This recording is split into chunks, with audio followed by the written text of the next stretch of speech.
Hi friends, welcome to Jasnith channel. இன்றைக்கி நாம் அழகே அழகு சீரியலோட இன்றைக்கி எபிசோடு என்னங்கிறத ஷார்ட்டாக சொல்கிறேன், வாங்க பார்க்கலாம்.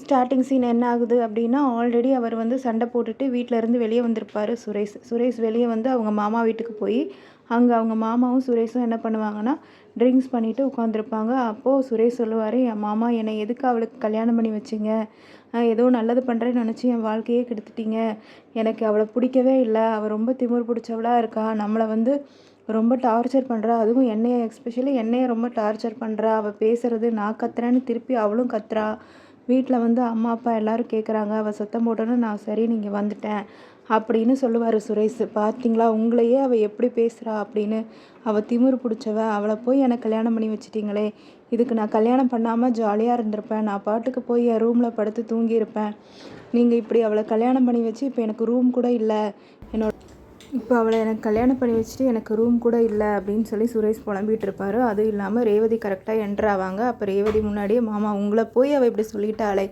அப்படின்னு ஸ்டார்ட் பண்ணுவார். உடனே வந்து அவங்க மாமா தங்கராஜ் இருந்துட்டு டேய் டேய் டேய் கொஞ்சம் சும்மா இருடா, எதுவும் சொல்லாத அப்படிங்கிற மாதிரி சுரேஷோட வாயை அடைச்சிருவார். நெக்ஸ்ட்டு பார்த்தீங்கன்னா அவர் ரொம்ப ட்ரிங்க்ஸ் பண்ணியிருக்கனால ரேவதி வந்து திட்டுவாங்க, என்னடா இப்படி பண்ணிகிட்ருக்க, இப்போ தான் கல்யாணம் ஆகி 2 நாள் ஆகிடுச்சு, உன்னை பற்றி அந்த பொண்ணு என்ன நினப்பா, ஏன் இப்படி பண்ணிகிட்ருக்கேன் அப்படின்னு சொல்லி திட்டுவா. உடனே சுரேஷ் சொல்லுவார், இல்லை அக்கா அப்படின்னு ஆரம்பிப்பார். இல்லை உங்களுக்கு தெரியுமா அப்படின்னு ஆரம்பிக்கணும். டேய் கொஞ்சம் அமைதியாக இருடா அப்படின்னு சொல்லி தங்கராஜ் வந்து மறுபடி வந்து சுரேஷை நீ பேசாமல் கிளம்பி வீட்டுக்கு போ அப்படின்னு சொல்லிடுவாங்க. அப்போ ரேவதி சொல்லுவாங்க, அவளுக்கும் பிடிக்காம தான் கல்யாணம் பண்ணா, அவளுக்கும் இது அவசர கல்யாணம் தான், அவள் மனசும் இப்படி இருக்கும், அதுக்குன்னு அவள் போய் தண்ணி அடித்தா உனக்கு நல்லா இருக்குமா, அவள் அடித்தாலும் அடிப்பா, என்னையவே அப்படி பண்ணுறா, ரொம்ப டார்ச்சர் பண்ணுறா, 2 நாள்லேயே அவளை பற்றி தெரிஞ்சு போச்சு அப்படிங்கிற மாதிரி ரேவதி கிட்ட சொல்லிகிட்டு இருப்பாங்க. அப்புறம் அவங்களோட ஆளுங்க வந்து சுரேஷை கொண்டு போய் அவங்க வீட்டில் விட போயிடுவாங்க. ரேவதி வந்து என்ன பண்ணுவான்னா தங்கராஜை கூட்டிகிட்டு கொண்டு போய் ரூமில் படுக்க வைப்பா. அப்போ தங்கராஜை பார்த்து போயான்னு சொல்லுவாள். அடுத்த சீன் பார்த்திங்கன்னா, அடுத்த சீனில் வந்து மலரும் அதுக்கப்புறம் மதியம் உட்காந்து திண்ணையில் உட்காந்து பேசிகிட்டு இருப்பாங்க. இதுதான் நம்ம வீடு, இந்த வீடு ஏன் இப்படி இருக்குது, ஏன் ரொம்ப பழசாக இருக்குது, எப்போ கட்டினது, அந்த மாதிரி பேசிகிட்டு இருப்பாங்க. அப்போ மதி சொல்லுவாங்க, எங்கள் வீடு வந்து இப்போ தான் புதுசாக கட்டணும் அப்படிங்கிற மாதிரி அவங்க வீட்டை பற்றியெல்லாம் பேசிகிட்டு இருப்பாங்க. அப்போ இங்கே இருக்கவங்க எல்லாருமே ரொம்ப நல்லவங்க, அந்த வீட்டில் இருக்காங்கல்ல அவங்க தான் எனக்கு ப்ளவுஸ்லாம் ஸ்டிச் பண்ணி கொடுப்பாங்க அப்படிங்கிற மாதிரி மலர் வந்து அந்த ஏரியாவை பற்றி மதிக்கிட்ட பேசிகிட்டு இருப்பாங்க. சும்மா நார்மல் கான்வர்சேஷன் போயிட்டுருக்கும். டக்குன்னு அந்த பக்கம் இருந்து இவங்க வருவாங்க, யாருன்னா பாக்கியராஜ் வருவாங்க. வந்து இந்தா மலர் சாக்லேட்டுன்னு கொடுப்பாங்க. ஐயோ சாரி 2 பேரும் பேசிகிட்டு இருக்கீங்களா, தெரியாமல் வந்துட்டேன், சரி பேசுங்க அப்படின்னு அவர் போவார்.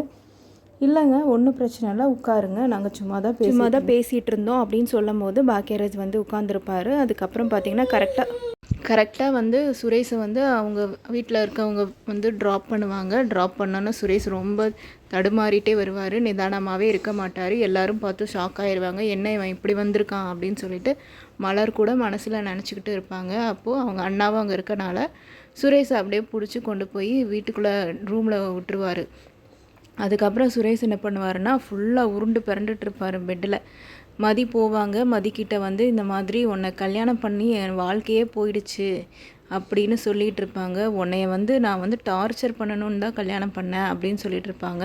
இப்போ மதி சொல்லுவாங்க, நான் யார் வாழ்க்கையும் கெடுக்கிறதுக்காகவும் என்னோடய வாழ்க்கையை கெடுக்கிறதுக்காகவும் நான் வந்து இந்த மாதிரி கல்யாணம்லாம் பண்ண மாட்டேன் அப்படிங்கிற மாதிரி அவங்க ரொம்ப லெத்தாஜிக்கலாக பேசிகிட்டு இருப்பாங்க. அதுக்கப்புறம் பார்த்திங்கன்னா சுரேஷ் வருவார். சுரேஷ் என்ன பண்ணுவாருன்னா, இந்த ஃபுல் பெட்டு எனக்கு தான், நீ போய் வெளியே போய் படு, இந்த ரூமெல்லாம் உனக்கு நான் தர முடியாது அப்படிங்கிற மாதிரி ரொம்ப ஓவராக பேசுவார். உடனே வந்து மதியம் ஒன்றுமே பேச மாட்டாங்க, அவங்க அமைதியாக இருப்பாங்க. என்ன பண்ணுவாங்கன்னா, ஓகே நம்மளுக்கு ஹாப்பி தான் சொல்லிவிட்டு அந்த பெட்ஷீட்டை எடுத்துகிட்டு வெளியே போய் படுத்துக்குவாங்க. ஆமாம், வெளியே போய் படுத்தோன்னே அங்கே அவங்க மாமனார் வருவாங்க. வந்து அவங்க ஒய்ஃபை சத்தம் போட்டு கூப்பிட்டுட்ருப்பாங்க, என்ன பண்ணுற, இங்கே வா வா வான்னு கத்துவாங்க. அப்போ என்ன இப்படி கத்துறீங்க அப்படின்னு சொல்லிட்டு அவங்களும் வருவாங்க. அதுக்கப்புறம் அவங்க கடைசி பையனும் வருவாங்க, என்ன எல்லாம் இப்படி கத்திக்கிட்டு இருக்கீங்க அப்படின்னு சொல்லிட்டு வந்து பார்க்கும்போது அவங்க அப்பா சொல்லுவார், ஏன் இந்த பொண்ணு வெளியே வந்து படுத்திருக்கா அப்படின்னு சொல்லிட்டு சத்தம் போடுவார்.